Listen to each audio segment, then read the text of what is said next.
अगर हमारे आचरण में कषाय कल्मष भरा हुआ है और हम कुविचारों से ग्रसित हैं, दूसरों के प्रति सद्भावना और सद्व्यवहार नहीं है, तो फिर हम चाहे जितना भगवान के नाम को जपें वह सब व्यर्थ हो जाता है। भाई, जिस जीभ से आप भगवान का नाम लेंगे वह जीभ शुद्ध भी तो होनी चाहिए, पवित्र तो होनी चाहिए। पवित्र जिह्वा से लिया गया नाम ही भगवान तक पहुंचता है। और जिस जिह्वा पर झूठ हो, जिस जिह्वा पर निंदा हो, जिस जिह्वा पर षड्यंत्र हो, जिस जिह्वा से कर्कश वाणी निकले, अपशब्द निकले, उस जिह्वा से अगर आप भगवान का नाम लें तो फिर उस नाम का कोई प्रभाव नहीं होगा। जैसे जैसे आप भगवान के नाम में डूबते जाएंगे वैसे वैसे आपकी जिह्वा पवित्र होती जाएगी, आपका चिंतन पवित्र होता जाएगा। लेकिन उसको पहले पवित्र करना पड़ेगा। आपने सवेरे जग करके एक माला भगवान के नाम का जप किया 5 मिनट, जिह्वा को शुद्ध बनाया 5 मिनट, और उसके बाद दिन भर झूठ बोलते रहे, दिन भर अपशब्द का प्रयोग करते रहे, दिन भर वाणी को असंयमित रखा, तो फिर कोई लाभ मिलेगा? ये तो विवेक की बात है। छोटा सा बच्चा भी कह सकता है झाड़ू लगाओ 5 मिनट और दिन भर गंदगी फेंकते रहो। हैं? कमरे में एक बार झाड़ू लगाइए और बाकी दिन भर कमरे को गंदा करते रहिए, तो कोई लाभ मिल सकता है क्या? तो जिन्होंने ये कह दिया कि भगवान के नाम के जपने से जीव का उद्धार हो जाता है, वो ये भी समझें कि केवल नाम जपने से ही उद्धार नहीं होगा, उसके पीछे भी शर्त है कि अपने व्यक्तित्व, अपने आचरण को भी शुद्ध बनाना पड़ेगा। मन में राम बगल में छुरी वाली बात चलेगी नहीं। जैसे हम भीतर से हों वैसे ही हम बाहर से हों, तब जाकर के साथियों हमारा जीवन सुंदर बन सकता है। और एक और बात कि जब तक आप किसी सद्गुरु से दीक्षा नहीं ले लेते तब तक आप भगवान के नाम का जप अवश्य करें। जब किसी सद्गुरु से आप दीक्षा ले लेते हैं तो फिर गुरु के द्वारा जो मंत्र दिया जाता है उस मंत्र का जाप भगवान के नाम के जप से भी अधिक प्रभावकारी हो जाता है। देवर्षि नारद ने जो गुरु मंत्र दिया है ध्रुव को, जो गुरु मंत्र दिया है प्रहलाद को, ये गुरु मंत्र ही उनके लिए भगवान से मिलाने वाला, भगवान की प्राप्ति कराने वाला और उनके जीवन का उद्धार करने वाला है। नाम का यही लाभ है कि जब आप भगवान के नाम का जप करने लगते हैं, भगवान के नाम का उच्चारण करने लगते हैं, तो उसका लाभ ये मिलता है कि भगवान कृपा करके आपके जीवन में किसी सच्चे सद्गुरु को भेजता है। ये नाम जप का फल है। जब आप किसी का जप करेंगे तो कोई सद्गुरु आपके जीवन में, कोई संत आपके जीवन में अवश्य आ जाएगा। फिर वो सद्गुरु, वो संत आपको एक गुरु मंत्र देगा और फिर उस गुरु मंत्र का जाप जब आप प्रारंभ करेंगे तो निस्संदेह आप अपने इष्ट को, अपने परमात्मा को प्राप्त कर लेते हैं। यही प्रक्रिया है। आपको अपने जीवन को शुद्ध बनाते चलना है, अपने आचरण को पवित्र बनाते चलना है। न बुरा करें, न बुरा सोचें, न बुरा बोलें। यही बात हम अच्छे से ग्रहण करें तो साथियों बात बन जाती है। अगर प्रहलाद के मन में कोई पाप कर्म होता, प्रहलाद का आचरण शुद्ध न होता, तो क्या प्रहलाद के पुकारने पर भगवान का आगमन हो पाता? विचार करके देखिए।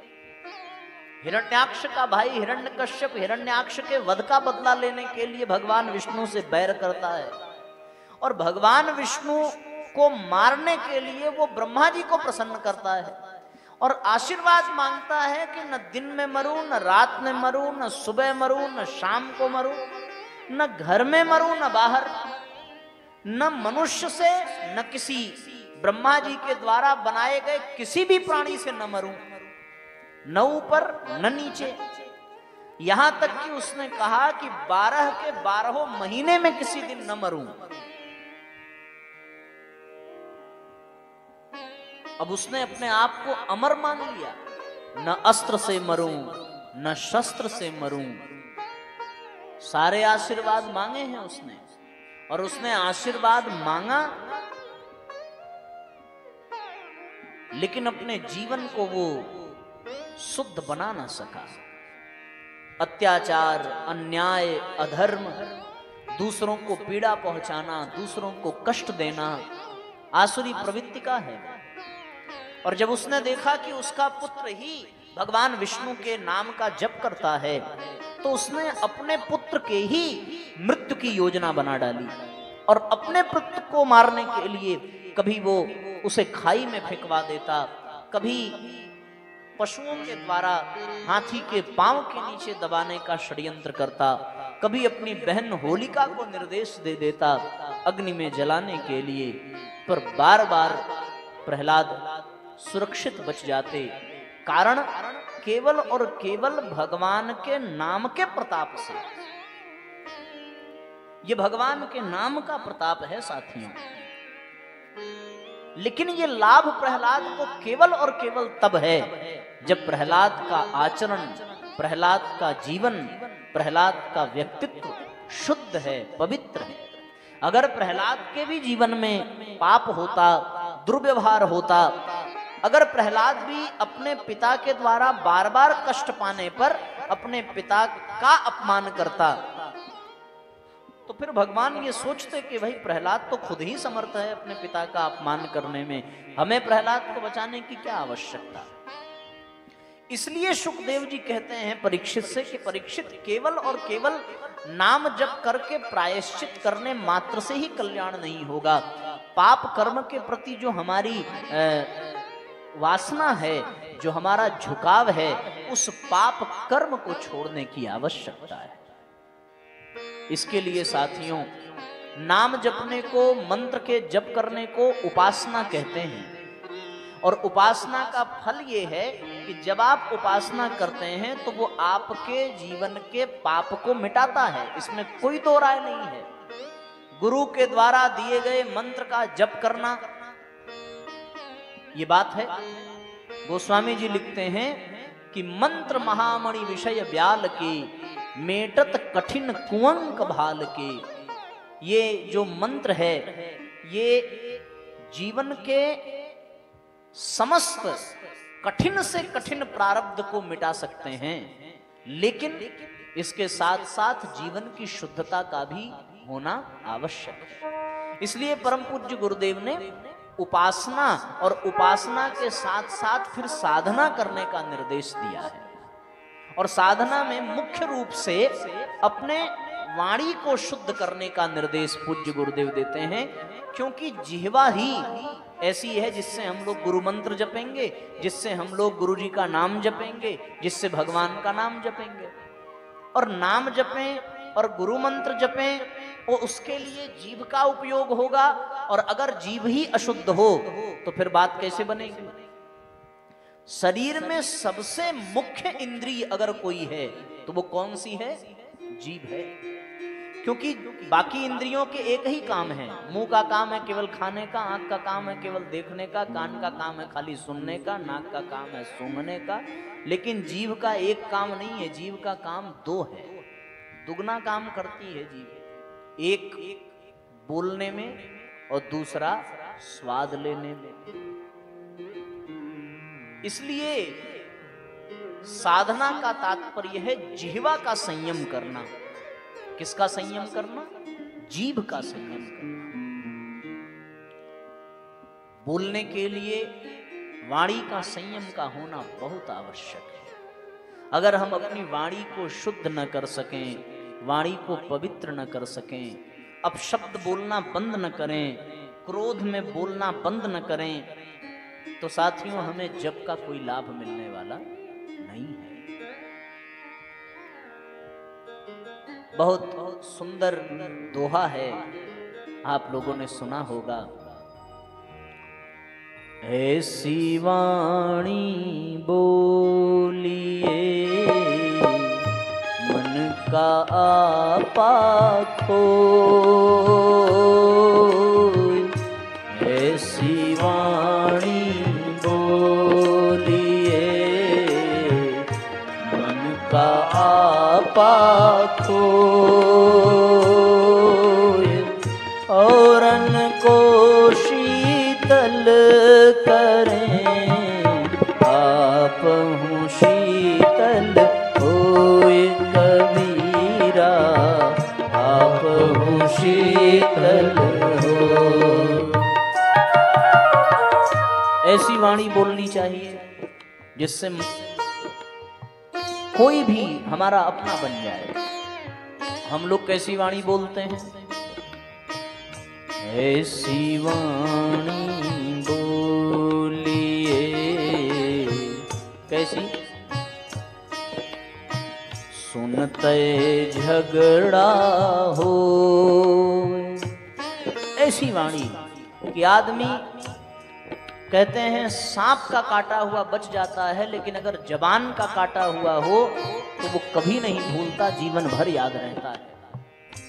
ऐसी वाणी व्यक्ति बोल देता है कि बोलते ही झगड़ा हो जाता है अपने अभिमान के कारण। इसलिए अगर भगवान के नाम का जप का लाभ चाहिए, अगर गुरु के द्वारा दिए गए मंत्र का लाभ चाहिए, तो पहले आपके वाणी को शुद्ध करने की आवश्यकता है। जो वाणी को अपने पवित्र बना लेता है उसका जप सार्थक होने लगता है, उसके जप का असर पड़ता है। फिर अगर वो उस वाणी से किसी को आशीर्वाद दे दे तो सत्य हो जाता है, किसी को श्राप दे दे तो सत्य हो जाता है।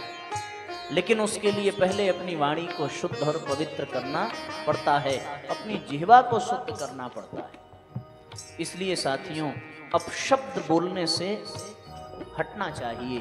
क्योंकि एक आप बात जान लीजिए कि जितने भी युद्ध हुए हैं और जितना भी झगड़ा झंझट होता है, किसकी वजह से होता है?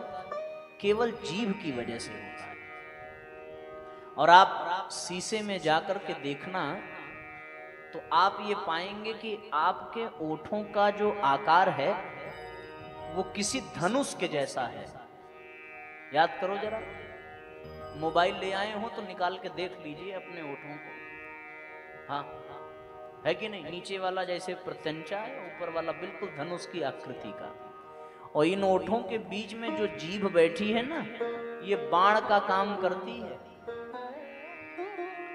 अगर ये धनुष से चल जाए तो जैसे बाण चलने पर तरकश में वापस नहीं आ सकता, वैसे जीभ से निकला हुआ अपशब्द भी वापस नहीं आ सकता। ये जान लीजिए। इसलिए बुद्धिमान मनुष्य वो है जो सोच समझ करके बोलता है, और अति बुद्धिमान मनुष्य वो है जो बोलने के बाद सोचता है। अब उसको महामूर्ख नहीं कहेंगे, अति बुद्धिमान। हाँ, इसलिए बोलने से पहले कब बोलें, क्या बोलें, कैसे बोलें, ये बहुत सोच समझ करके व्यवहार करना पड़ता है। मनुष्य को आप जान नहीं सकते। जैसे हम जब यहां आए होंगे तो आप हमारे बारे में क्या जान रहे होंगे, लेकिन व्यक्ति को व्यक्ति की पहचान उसकी जीभ कराती है। जब वो मुंह खोलता है और वाणी कुछ उसके मुख से निकलती है तो उसके शब्द ही बता देते हैं कि ये व्यक्ति कैसा है। व्यक्ति की वाणी से ही उसका परिचय मिलता है। जब तक आप चुप हैं तब तक आपको कोई नहीं जान पाएगा, लेकिन जैसे ही आपने बोलना प्रारंभ किया वैसे पता चल जाएगा कि आपके भीतर क्या है। वाणी से ही व्यक्तित्व का पता चलता है। इसलिए पूज्य गुरुदेव ने कहा कि अपनी वाणी को शुद्ध करिए। वाणी का संयम होना बहुत आवश्यक है। ये जितना झगड़ा हुआ है, आपको पता है, ऐसा सुना होगा आप लोगों ने कि महाभारत का ऐसा घनघोर युद्ध हुआ, और कारण क्या था? कारण केवल इतना था कि दुर्योधन के मन में ईर्ष्या तो थी ही, लेकिन दुर्योधन तब और खींच गया जब द्रौपदी ने उसका अपमान कर दिया, जल में गिरा और द्रौपदी ने कहा अंधों के अंधे ही होते हैं, ये अपशब्द उसको इतना चुभ गया कि उसने द्रौपदी को बेइज्जत करने का मन में संकल्प ले लिया। चीरहरण उसी वजह से हुआ है, केवल इसी एक अपशब्द के कारण। ये जान लीजिए, जीव ही है जो चाहे तो किसी को मित्र बना दे और चाहे किसी को शत्रु बना दे। मीठे वचन दूसरों को अपना बना लेते हैं और कर्कश वाणी में, कोयल और कौवे में देखने में कोई अंतर नहीं है। कौवा कोयल एक ही समान दिखते हैं, दोनों काले हैं, लेकिन कोयल को सम्मान ज्यादा मिलता है क्योंकि कोयल की वाणी बड़ी मधुर होती है। और कौवे की वाणी कैसी होती है? कोई कौवे की आवाज निकाल सकता है? यहां भले ना निकालते हो, घर में निकालते होंगे। जितना ये सास बहू वाला झगड़ा है, ये सब जवान के जहर की वजह से होता है, ये जानिए। एक बार एक सास बैठी भोजन करने, पड़ोसन उसकी आई हुई थी, तो अब पड़ोसी के सामने ये दिखाना था उसको कि हम अपनी बहू को कितना दबा के रखते हैं। सो भोजन करते समय उसने चिल्ला के कहा कि बहू, भगवान ने इतनी बड़ी बड़ी आंखें दी हैं, चावल में सिटका दिखाई नहीं पड़ता? अब बोलो, इतना तेज बोलने की और बेइज्जत करने की क्या जरूरत थी? सो बहू को उसने जहर कह दिया। बहू ने भी पीएचडी किया था जहर बोलने में। सो बहू ने तुरंत जवाब दिया कि माँ जी, भगवान ने दो बड़ी बड़ी आंखें दी हैं, एक तो आपको दिखा नहीं और दूसरा अभी आपके 32 के 32 दांत सुरक्षित हैं, अगर 2-4 सिटका चबा जाएंगी तो क्या हो जाएगा। अब ये बात ऐसी मर्चा लगी कि भैया घर में विखंडन हो गया। इसलिए साथियों, वाणी का अगर सही सदुपयोग न हुआ तो फिर बनी हुई बात भी बिगड़ जाती है और घर में कलह का कारण बनता है। अगर वाणी पवित्र हो तो फिर आनंद आ जाता है। और वाणी की पवित्रता, शास्त्र कहता है सत्यम ब्रूयात प्रियम ब्रूयात, सत्य बोलिए, लेकिन वही सत्य बोलिए जो प्रिय हो, जो क्या हो? प्रिय हो, वही सत्य बोलिए। अप्रिय सत्य नहीं बोलना चाहिए जिससे किसी के मन को ठेस पहुंचे, भले वो सत्य। अंधे को आप अंधा कह दीजिए, बुरा लग जाएगा, सत्य है, लेकिन आप सत्य होते हुए भी ये नहीं कह सकते। अब देखो, पिताजी को तो पिताजी ही कहा जाए तो अच्छा लगेगा, है कि नहीं? ये भी सत्य है। अब आप अपने बाप को जाकर के कहो या अपनी माँ से जाके कहो, तुम्हारी माँ पूछें कि ये सब्जी कौन लाया, और आप ये कह दीजिए कि तुम्हारे सुहाग ने लाया, तुम्हारे पति ने लाया, ये कहना उचित है या ये कहना उचित है कि पिताजी ले आए? बात तो दोनों सत्य है, लेकिन जो प्रिय हो उसी को कहना चाहिए। अब मैं आपको एक सत्य घटना बताऊं, ट्रेन की घटना है। देखो किस तरीके से मीठा बोला जाता है। एक भैया सीट पर बैठे थे तो उनको बाथरूम जाना हुआ, तो उनकी सीट पे आकर के कोई दूसरा व्यक्ति बैठ गया। तो उन्होंने वापस आकर के पूछा कि भाई साहब आपका नाम? तो उन्होंने कहा रामलाल। फिर पूछा कि आपके पिताजी का नाम? तो उन्होंने कहा श्यामलाल। तो फिर उन्होंने बड़े प्रेम से कहा कि भाई साहब ये जो सीट है जिस पे आप बैठे हैं ये श्यामलाल जी की नहीं है, इसे कृपया आप छोड़ दें। अब वो कहने को तो ये भी कह सकता था कि तुम्हारे बाप की सीट नहीं है जो आके बैठ गए, लेकिन कितना मधुर और कितने सम्मान के साथ उसने कहा कि भैया ये श्यामलाल की सीट नहीं है, कृपया आप यहां से हटिए, हमको बैठने दीजिए। तो कहने का अर्थ यह है कि व्यक्ति बोलना तो 1-2 साल में सीख लेता है, लेकिन क्या बोलना चाहिए यह सीखने में जीवन बीत जाता है। इसलिए वाणी का संयम होना चाहिए। और इसके लिए पूज्य गुरुदेव ने सूत्र दिया है कि दूसरों के साथ वही व्यवहार करिए जो हमें अपने लिए पसंद है। यही एक सूत्र है। हम अपने लिए जैसा व्यवहार चाहते हैं वैसा ही व्यवहार दूसरों के साथ करें तो हमारी वाणी शुद्ध हो जाएगी। अपने लिए कोई गाली थोड़ी चाहता है। गाली देने का भी एक तरीका है। समय समय पर कोई काम किया जाए। अब आप लोगों के यहाँ परंपरा है कि नहीं है, पर हमारे यहाँ शादी और विवाह में गाली दिया जाता है। यहाँ है ऐसी परंपरा? यहाँ नहीं है। हम लोगों के यहाँ ये परंपरा है कि जब बारात दरवाजे पे जाती है, वो भोजन के लिए बैठती है, तो वहां गालियां दी जाती है। घर की महिलाएं जो हैं वो गा गा करके गालियां देती हैं। आपने सुना होगा, जैसे भगवान राम जब अपने ससुराल गए जनकपुर, तो वहां जनकपुर सीता माता की सखियों ने भगवान को, लक्ष्मण जी को गालियां दी हैं। तो उस गाली का कोई बुरा नहीं मानता, उससे लोग प्रसन्न होते हैं और गाली गाने पर उपहार देते हैं, विदाई देते हैं, वहां पुरस्कार दिया जाता है। तो सोच समझ करके, अब बारात में आप जब गाली दीजिए तो आपको पुरस्कार मिलेगा, और सड़क पे खड़े होकर के गाली दीजिए तब तो बदले में क्या क्या मिल जाएगा भगवान जाने। इसलिए ठीक समय पर ठीक तरीके से बोलना ये बहुत बड़ी कला है, वाणी का शुद्ध होना।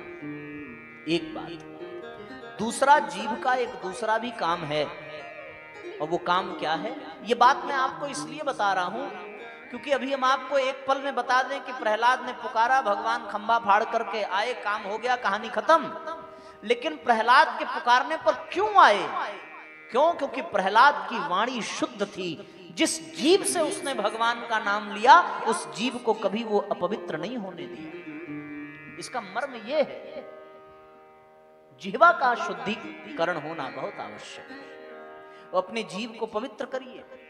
अब दूसरा, जीभ दूषित होती है खान पान से। हम क्या खाते हैं उससे भी हमारी, क्योंकि स्वाद तो जीभ ही लेती है ना। जीभ का दूसरा काम है भोजन का स्वाद बताना।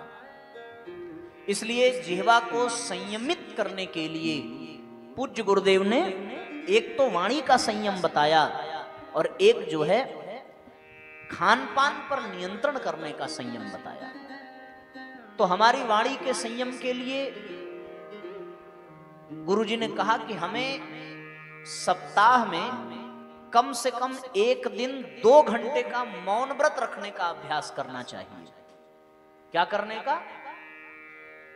मौन व्रत करने का। मौन व्रत यानी 2 घंटे बिना बोले रहना। हो सके तो रोज आधा घंटा 1 घंटा नियम पूर्वक मौन व्रत किया जाए, क्योंकि जो अधिक बोलता है वो गड़बड़ ही बोलता है, अनावश्यक, और जो आवश्यकता पड़ने पर बोलता है वही उचित बोलता है। किसी विचारक ने कहा कि जहां एक वाक्य के बदले एक शब्द से काम चल जाए, वहां एक शब्द ही बोलना चाहिए। जहां एक शब्द के बदले एक अक्षर से काम चल जाए, वहां एक अक्षर ही बोलना चाहिए। और जहां एक अक्षर के बदले इशारे से काम चल जाए, वहां इशारे से ही बोलना चाहिए। ये शास्त्र कहता है। इसलिए रोज मौन व्रत करने का अभ्यास करिए। एक बार एक मछुआरा एक जगह मछली मारने गया, समुद्र के किनारे। पूरा दिन बीत गया, उसको एक भी मछली नहीं मिली। बड़ा निराश हुआ। वही तट पर एक संत रहते थे। संत ने कहा, संत से उसने पूछा कि महाराज यहां मछलियां नहीं रहती क्या? तो संत ने कहा कि नहीं, मछलियां रहती तो हैं। बोले फिर एक भी मिली नहीं आज? बोले इसलिए नहीं मिली कि मछलियां सत्संग करती हैं। बोले कैसे?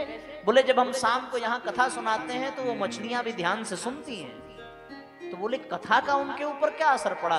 बोले कथा में हमने कल सुनाया था मौन व्रत के विषय में, इसलिए मछलियों ने मौन व्रत धारण कर लिया है, और जब मौन व्रत धारण कर लें तो मुंह बंद रहता है, और जब मुंह बंद रहता है तो आप चाहे जितना जाल बिछाइए, वो खाने की सामग्री उसमें लपेट करके तो डालते हैं ना, तो जब मुंह खुलेगा तब तो मछलियां पकड़ेंगी। तो जिन मछलियों ने मौन व्रत नहीं रखा हो वही फंसेंगी, और अगर मौन व्रत है तो मछलियों को आप नहीं पा सकते। तो मछलियों के जान बच गए मौन व्रत की वजह से।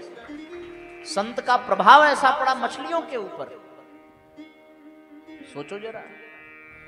तो इसलिए जो अधिक बोलता है उसके साथ ऐसा ही हो जाता है। सोच समझ करके बोलना चाहिए। सोच और समझ सत्संग और स्वाध्याय से आता है। किसी व्यक्ति ने किसी कथा में सुन लिया कि जिस शब्द में स लगता है वो अच्छा होता है, और जिस शब्द में क लगता है वो बड़ा खराब होता है। उदाहरण के लिए आप समझें कि जैसे स लग गया यानी सद्विचार, सुविचार, तो ये अच्छा हो गया, और इसी की जगह पे कुविचार कहा जाए तो कुविचार बुरा हो गया। सुकर्म ये अच्छा हो गया, इसमें स लगा है। फिर बोला कुकर्म तो क लग गया यानी बुरा हो गया। तो उसके शादी का संयोग बना तो उसने सोचा शादी में श लगा है तो ये अच्छा ही है, सो उसने शादी की। तो पता चला कि ससुराल भी मिल रहा है, ससुराल में भी स, साला में भी स, साली में भी स, सास में भी स, ससुर में भी स। बहुत प्रसन्न हुआ कि तो स का बड़ा सुंदर मेल है। तो एक दिन वो अपने ससुराल गया, तो वहां ससुराल में दामाद को कुंवर जी कहते थे। क्या कहते थे? तो सास ने स्वागत किया, दीपक की थाल सजाई कि भाई आइए आइए कुंवर जी आपका स्वागत है। तो उसने सोचा कुंवर में तो क है, बड़ा बेकार है ये। उसने तुरंत अपनी माँ को कहा, सासू माँ को, माँ जी कुंवर जी मत कहिए, इसमें स लगाइए और क हटा दीजिए। तो फिर माँ जी ने पूछा फिर क्या कहें? बोले कुंवर जी नहीं सुअर जी कहिए। तो कभी कभी अज्ञानता में भी व्यक्ति वाणी का संयम कर नहीं पाता। इसलिए साथियों सोच समझ करके ज्ञान अर्जित करके बोलना चाहिए, और अगर न पता हो तो वहां मौन रहना चाहिए, चुप रहना चाहिए। इसका एक नियम है, आज आप ये नियम ले सकते हैं। कौन सा नियम? कि हम रोज न सही तो कम से कम सप्ताह में 2 घंटे का मौन व्रत अवश्य रखेंगे, और हो सके तो रोज कम से कम 1 घंटे चुप रहने का प्रयास करिए। और कुछ समय ऐसा है कि उस समय में चुप रहना ही चाहिए। पहला, भोजन करते समय चुप रहना चाहिए, बिल्कुल नहीं बोलना चाहिए। दूसरा, शौच के समय में मौन रहना चाहिए। तीसरा, स्नान के समय में मौन रहना चाहिए। चौथा, ध्यान के समय में मौन रहना चाहिए। पांचवा, क्रोध के समय में मौन रहना चाहिए। छठवां, बहुत जब प्रसन्न हो तब मौन रहना चाहिए। ये 6 क्षण ऐसे हैं कि जब व्यक्ति को चुप रहना चाहिए, मौन रहना चाहिए। इतने समय में आप रोज मौन रहिए, भोजन करिए, मौन रहिए, स्नान करिए। कुछ लोग नहाते समय खूब भजन गाते हैं।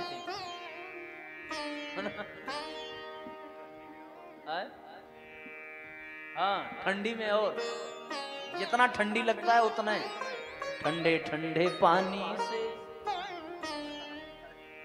नहाना चाहिए। ऐसे खूब जितना ठंडी लगेगी उतना भजन निकलेगा।